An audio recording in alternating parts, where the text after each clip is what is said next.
आताच खडसेंना भेटून आलात, कशी आहे त्यांची प्रकृती? त्यांची अँजिओप्लास्टी झाली आणि त्यांची प्रकृती अतिशय उत्तम आहे आणि फारच ताजेतवानी अशी त्यांची मनस्थिती आणि शरीर प्रकृती आहे. डिस्चार्जच्या संदर्भात कदाचित परवा डिस्चार्ज होईल. आता त्यांना आजच ICU-मधून नॉर्मल रूममध्ये शिफ्ट करतायत. उद्या एखाद दिवस ठेवतील आणि परवा डिस्चार्ज होईल असं दिसतंय एकंदर. काल सुनावणी झाली आणि सुनावणीमध्ये एकूण जर बघितलं तर 20,000 जवळपास असे ॲफिडेव्हिट्स आहेत ज्याच्यामध्ये काही चुका आहे. 24 प्रकारच्या चुका आहे अशा पद्धतीचा दावा आपल्या वकिलांच्या वतीनं करण्यात आलेला आहे. त्यातले काही मुद्दे कोर्टानं ग्राह्य सुरू बहुतेक सगळे ग्राह्य धरलेत कारण ते रेकॉर्डच कागदावर आहे आणि 10 वर्षाच्या मुलाचं ॲफिडेव्हिट किंवा एखाद्या शाळेतल्या कर्मचाऱ्यांचे ॲफिडेव्हिट्स किंवा झोमॅटो डिलिव्हरी करणाऱ्या बॉयने झोमॅटो डिलिव्हरी करणारा बॉय म्हणून डिलिव्हरी बॉय म्हणून केले, हाऊसवाईफ म्हणून केले, जे पक्षाशी संबंधित नाहीत, ज्यांना कोणत्या कशासाठी ॲफिडेव्हिट घेतलं जाते हे माहीत नाही आणि ज्यांची फक्त हे ॲफिडेव्हिट एका ठिकाणी झालेत आणि नोटरी एका ठिकाणी झाले वेगळ्या शहरात. एकाच जिल्ह्यामध्ये 32 अध्यक्ष एकाच जिल्ह्याचे अध्यक्ष दाखवलेले आहेत एकाच जिल्ह्यात किंवा ट्रेजरर असेच दाखवलेले आहेत. असे मल्टिपल मिस्टेक्स आहेत. त्या आमच्या वकिलांनी निवडणूक आयोगाच्या समोर मांडलेले आहेत. एकंदर झालेल्या ॲफिडेव्हिटमध्ये बरंचसं त्याच्यात त्रुटी आहेत.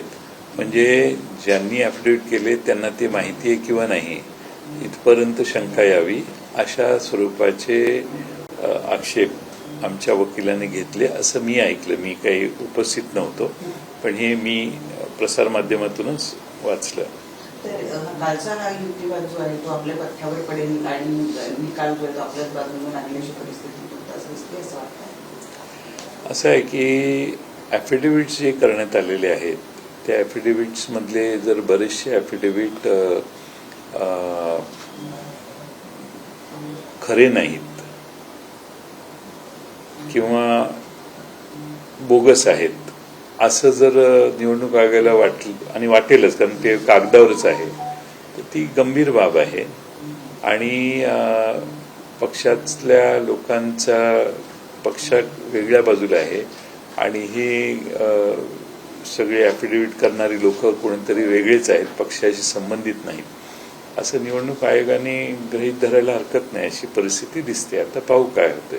सर, शिवसेनेची ज्यावेळी सुनावणी पार पडली होती निवडणूक आयोगासमोर तेव्हा सुद्धा शपथपत्रांचा वाद निर्माण झालेला होता. काही शपथपत्र बोगस दाखल करण्यात आले असं म्हणण्यात आलेलं होतं. मात्र निकाल ज्यावेळी आला त्यावेळी फक्त बहुमताच्या जोरावरती देण्यात आला असं पाहायला मिळालं. तर तसं काही या प्रकरणामध्ये असं आहे की बहुमताच्या जोरावर निर्णय दिल्यानंतर सुप्रीम कोर्टाने एक निर्णय दिलेला आहे की विधानसभेचे सदस्य मेजॉरिटीने कुठे जातात तिकडे पक्ष जात नाही. पक्षाचं काडर, पक्षाचे पदाधिकारी ही पक्षाची जी व्यवस्था आहे ती कुठे आहे याला जास्त महत्त्व आहे. त्यामुळे सुप्रीम कोर्टाने याचं स्पष्टीकरण दिलेलं आहे. त्यामुळे मला वाटत नाही की निवडणूक आयोग आता सुप्रीम कोर्टाने जे विधानं केलेली आहेत शिवसेनेच्या बाबतीत निकाल देताना त्याच्याकडे दुर्लक्ष करून निकाल देऊ शकतं असं मला वाटत नाही. त्यातनं जर तसं झालं तर मग पुढची पायरी आहेच. पण निवडणूक आयोग असं करेल असं मला वाटत नाही. एवढ्या मोठ्या चुका, गंभीर चुका दाखवल्यावर मला वाटतं की निवडणूक आयोग देखील त्या बाबतीत थोडंसं चिंतेत पडेल. सर, आता एक बातमी अशी की पवार कुटुंबियांची दिवाळी जे नेहमी शरद पवार हे बारामतीत करतात पण यावेळेस ती प्रतापराव पवारांच्या पुण्याच्या घरी केली जाते. अजित पवार आणि त्यांच्या मिसेस तिथे पोहोचलेले आहेत. गेल्या काही दिवसांमध्ये पवार कुटुंबियांमधलं अंतर्गत वेगवेगळे जे विषय होते वारंवार सुप्यासुळे भले माझे भाऊ जरी म्हणत असतील तरी कोर्ट कचेऱ्यांमध्ये आणि या गोष्टींमध्ये पक्षाचा एक राजकीय वाद सुरू होता. अशा परिस्थितीत परत एकदा पवार कुटुंबीय एकत्र दिसत आहेत. या संदर्भात काय मत नाही पवार कुटुंबियांनी काय करावं याविषयी मी भाष्य करणं मला योग्य वाटत नाही. तो त्यांचा कुटुंबाचा अंतर्गत प्रश्न आहे. पक्ष म्हणून मला काही प्रश्न विचारायचे असतील तर विचारा.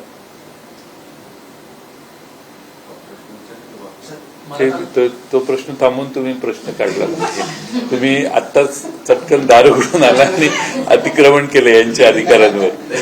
हे काय चाललंय मीटिंग मध्ये, पत्रकार परिषद याचा अंदाज घेऊन सकाळी दिलीप वळसे पाटील यांनी सुद्धा शरद पवारांची भेट घेतली आणि आता यानंतर लगेचच अजित पवार शरद पवार यांची पण भेट होती. सगळ्या भेटी पाहता चर्चा सुरू झाल्या. असं आहे, मला त्याच्यावर काही भाष्य करायचं नाही. कुटुंबाने कुठे भेटावं, काय करावं याविषयी तुम्हाला मला भाष्य करण्याची आपल्याला, मी पक्षाचा अध्यक्ष आहे त्यामुळे पक्षाच्या विषयी काही प्रश्न असेल तर मी जरूर उत्तर देईन. कुटुंबाने काय करावं ह्याच्याविषयी मी भाष्य करणं उचित आहे असं मला वाटत नाही. मराठा समाजाला ईडब्ल्यूएस मधून आरक्षण मिळत असताना देखील आता आरक्षणाची मागणी मनोज जरांगेंच्या वतीने ज्या पद्धतीने होती ती केवळ राजकीय फायद्यासाठी होते असं विजय वडेट्टीवार यांचं म्हणणं आहे. याकडे देवदानाला कसं होतं? नाही, आम्ही ज्या सरकारमध्येच मतभेद आहेत गंभीर. काही लोक सरकारमध्ये मराठा समाजाला चुचकारतायत, काही लोक ओबीसी समाजांना चुचकारण्याचं काम करतायत आणि दोन्ही दरडीवर हात ठेवण्याचा प्रयत्न आहे का असं वाटावं इतके मंत्रिमंडळात मतभेद दिसत आहेत. आमची महाराष्ट्र सरकारला विनंती आहे, राष्ट्रवादी काँग्रेस पक्षाची, की तुम्ही एका खोलीत बसा, कारण हा सामाजिक आणि फार सेन्सिटिव्ह प्रश्न आहे. याच्यावर कोणतेही विधान करणं आम्हाला योग्य आणि उचित वाटत नाही. कोणाच्याही भावना दुखावतील अशी भूमिका व्यक्त आम्ही करणार नाही. त्यांनीच एकत्रित बसावं आणि मराठा समाजाच्या आरक्षणाबद्दल सरकार काय नक्की करणार आहे, ओबीसींच्या आरक्षणाला ते धक्का लावणार आहेत किंवा नाही लावणार, याविषयी सरकारने एकत्रितपणाने आपली भूमिका स्पष्ट केली पाहिजे. आणि सरकारचा अधिकार आहे, सरकार ह्या गोष्टी करू शकतं.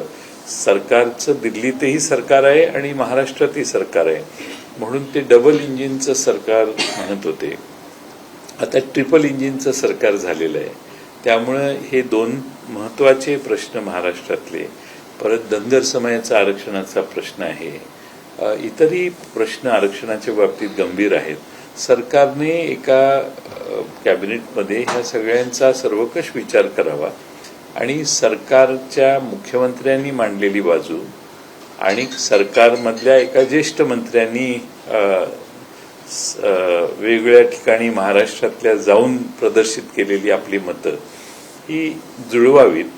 आणि जे ह्या प्रश्नावर, अतिशय महत्वाच्या प्रश्नावर बोलत नाहीत असे दोन्ही उपमुख्यमंत्री यांनी देखील याच्यावर एकत्रितपणाने विचार करावा आणि सरकारची एक भूमिका महाराष्ट्रासमोर मांडावी. लोकांना संभ्रमात जास्त काळ ठेवू नये अशी आमची भूमिका आहे. सर, कर्जत खालापूरचे आमदार सुरेश लाड आता भारतीय जनता पार्टीमध्ये प्रवेश करतायत का केलंय? त्याचा आज झाला नाही सर, त्यांनी त्याचं जाहीर केलंय. आता काही फडणवीस साहेबांची वेळ मिळत नाही म्हणतो, त्याचा कार्यक्रम पुढे ढकलले नाही. तर त्या प्रवेशानंतर राष्ट्रवादीला बळकटीसाठी तुमचे काय सरकार? नाही, एखादी घटना पूर्ण झाल्यावर त्याच्याविषयी भाष्य करू. मनोज त्यांनी बाईट दिलेली असली तरी गेलेले नाहीत अजून. सर, विजय वडेट्टीवार यांनी एक भूमिका मांडली की जो जरांगेंची भूमिका येते, बोललो मी त्याच्यावर, मगाशी बोललो मी त्याच्यावर. त्याच्यावर एक विचारायचंय की त्यांचं जे मत आहे की पूर्वी ओबीसी धक्का न लागता स्पष्ट राहायला हवंय, हे जरी असलं ही भूमिका तुम्ही मांडताय राष्ट्रवादी.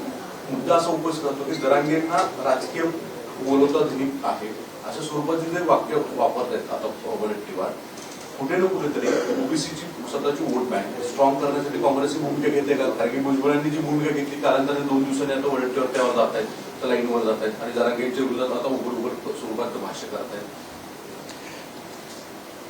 पवार साहेबांचं आणि आमच्या राष्ट्रवादी काँग्रेसची ही कायम भूमिका राहिली आहे की समाजात तेढ निर्माण होऊ नये, समाज एकमेकाच्या विरोधी उभे ठाकू नये. आणि त्यामुळे जरांगेंच्या विषयी देखील आम्ही काही भाष्य करत नाही. आणि ओबीसींच्या आरक्षणाच्या बाबतीत सरकारने आपली भूमिका, जरांगेंच्या मराठा समाजाच्या ज्या मागण्या त्यांनी केल्या त्याबद्दलची आपली भूमिका ही सरकारने स्पष्ट करावी. बाहेर आम्ही कितीही बोललो तरी आम्ही विरोधी पक्षातले सदस्य आहोत. सरकारने अधिकृत भूमिका व्यक्त करून त्याविषयी असणाऱ्या कृतीची अंमलबजावणी केली पाहिजे आणि ती लवकर केली पाहिजे अशीच आमची मागणी आहे. सरकारमध्ये मतभेद आहेत, हीच सगळ्यात मोठी समस्या झाली आहे निर्माण. आमच्या पक्षात आमची भूमिका ठाम आहे, आमच्या भूमिका हे आहेत. सरकार काय करते याची वाट आम्ही बघतोय. सुरुवातीला मनोज जरांगेंची मागणी होती केवळ मराठवाड्यात जेवढे दाखले मिळतील त्या सगळ्यांना ते दाखले मिळाले पाहिजे. त्यानंतर ते म्हटले की महाराष्ट्रामध्ये जेवढे सगळे कुणबी दाखले मिळतील त्यांना दाखले द्या. आता ते म्हणतात की ओबीसी मधूनच दाखले दिले गेले, म्हणजे आरक्षण दिले गेले पाहिजे. दिवसेंदिवस त्यांची मागणी बदलत चालल्यात आणि सरकार कुठेतरी त्यांच्या मागणीप्रमाणे सध्या दाखले देताना पाहायला मिळते. पुढील काळामध्ये ओबीसी आणि मराठा पुन्हा एकदा समोरासमोर येताना पाहायला मिळणार आहे. सध्याच्या पद्धतीने तुम्ही म्हणला मंत्र्यांमध्ये संवाद आहे. एकंदरीतच महाराष्ट्रामध्ये कायदा आणि सुव्यवस्थेचा प्रश्न पुन्हा एकदा निर्माण होण्याची शक्यता नाकारता येत नाही. तुम्ही प्रश्न विचारलाय त्यातच सगळ्याचं उत्तर आहे. आणि मला असं वाटतं की महाराष्ट्रात आज सर्व जाती धर्म हे गुण्यागोविंदाने नांदत आलेले आहेत. धार्मिक तेढही महाराष्ट्रात निर्माण होणार नाही याची काळजी घ्यावी ही आम्ही सुरुवातीपासून भूमिका आहे. आता जाती जातीमध्ये तंटाबखिडा होऊ नये याची देखील काळजी महाराष्ट्रातल्या सर्वांनीच घेतली पाहिजे, सर्व राजकीय पक्षांनी घेतली पाहिजे. सार्वजनिक विधानं टाळली पाहिजेत आणि याच्यावर योग्य तो तोडगा काढला पाहिजे अशी आमची भूमिका आहे. राष्ट्रवादीचं दिवाळी अंक आलाय, त्या दिवाळी अंकामधल्या आपलं जे भाषण लिहिलेलं आहे त्यात असं म्हटलेलं आहे की बेरोजगारी वाढण्यासाठी सरकारच जबाबदार आहे. तुम्ही खरं तर यावर या मुद्द्यांवर याच्यापूर्वी पण बोललेला आहात. कंत्राटी पद्धतीच्या संदर्भामध्ये सुद्धा मध्यंतरी तुमची विधानं आलेली होती. सर्वस्वी जबाबदार मानता का सरकारचं हे जे धोरण आहे, चालढकलपणा म्हणा किंवा या सगळ्या गोष्टी? असं आहे की महाराष्ट्राच्या मध्ये मागच्या क्वार्टरचे दाखले गुंतवणुकीचे आलेत. आपला 4था नंबर आहे भारतात.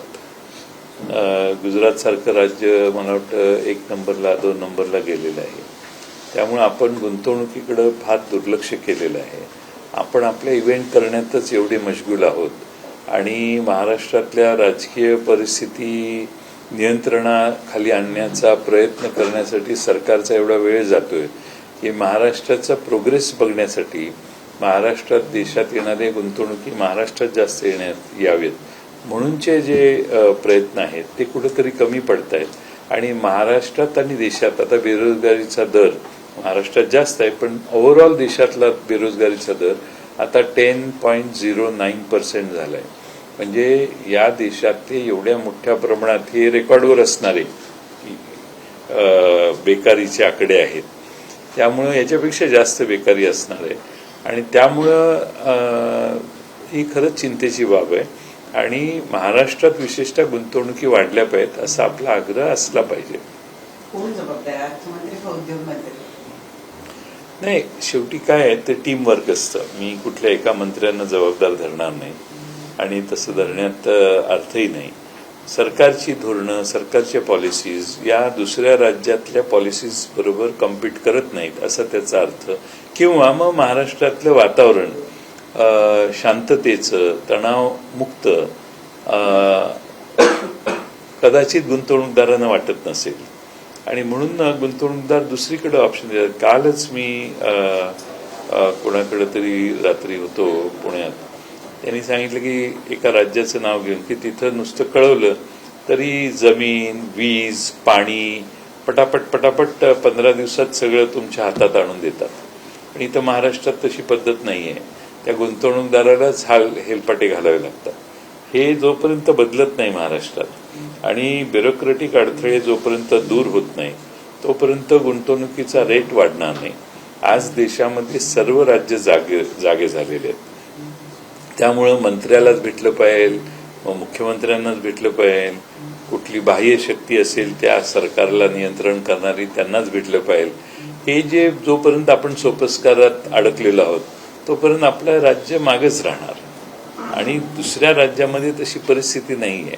आणि आज नरेंद्र मोदी स्वतः पंतप्रधान आहेत, त्यांचंच राज्य गुजरातमध्ये आहे.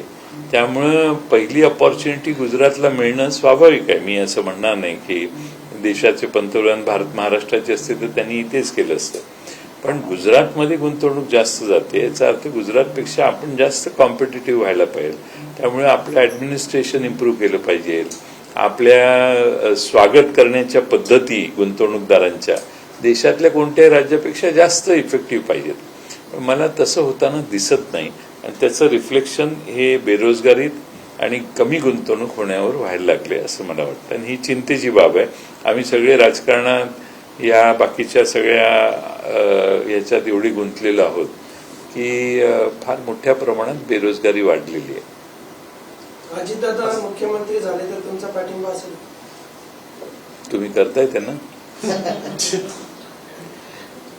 जर तरच्या गोष्टींचा उत्तर देऊन त्यांना अडचणीत आणणं मला योग्य वाटत नाही. असर मुश्रीफ यांचे जावई यांची ब्रिक्स इंडिया ही जी कंपनी होती ती कंपनी मनी लॉन्ड्रिंगच्या प्रकरणामध्ये रडारवरती आलेली होती. ईडने छापेमारी सुद्धा त्या कंपनीवरती केलेली होती. याच कंपनीला आता वसतिगृह आणि शाळांमध्ये जेवण पुरवण्याचं कंत्राट सरकारने दिले असल्याचं समोर आलेलं आहे. ज्या कंपनीवरती आरोप झाले, ज्या नेत्यावरती आरोप झाले, त्यांनी आता कंपनीला अशा प्रकारे कंत्राट देणं कितपत योग्य असा प्रश्न उपस्थित होतो. ब्रिक्स इंडियावर डेट पडली जे पुण्यामध्ये ईडीची, त्या कंपनीला तर कंत्राट दिली. हा प्रश्न मला का विचारते? हा सरकारला विचारला पाहिजे तुम्ही प्रश्न. तुम्ही आम्हा गरीब माणसांना का प्रश्न विचारताय? तुम्ही सरकारला विचारा की हे कसं, त्यांचं उत्तर काय येतंय ते बघा. आम्ही बोलल्यावर त्यांना बोलायला मर्यादा येते. तुम्ही त्यांना प्रश्न विचारा सरकारला, त्यानंतर आम्हाला विचारा. आम्ही आज पहिल्यांदा कशाला, आज दिवाळीचा सण आहे, सगळ्यांच्या बद्दल चांगलं बोलण्याचं ठरूनच मी इथं बसलेलो आहे. त्यामुळे कुणाबद्दलही आज काही बोलायचं नाही. सरकारला, महाराष्ट्रातल्या जनतेला आणि महाराष्ट्रातल्या आमच्या विरोधी पक्षाच्या आमच्या सगळ्या सहकाऱ्यांना दिवाळीच्या शुभेच्छा द्यायचा दिवस आहे. एबीपी माझा, उघडा डोळे बघा नीट.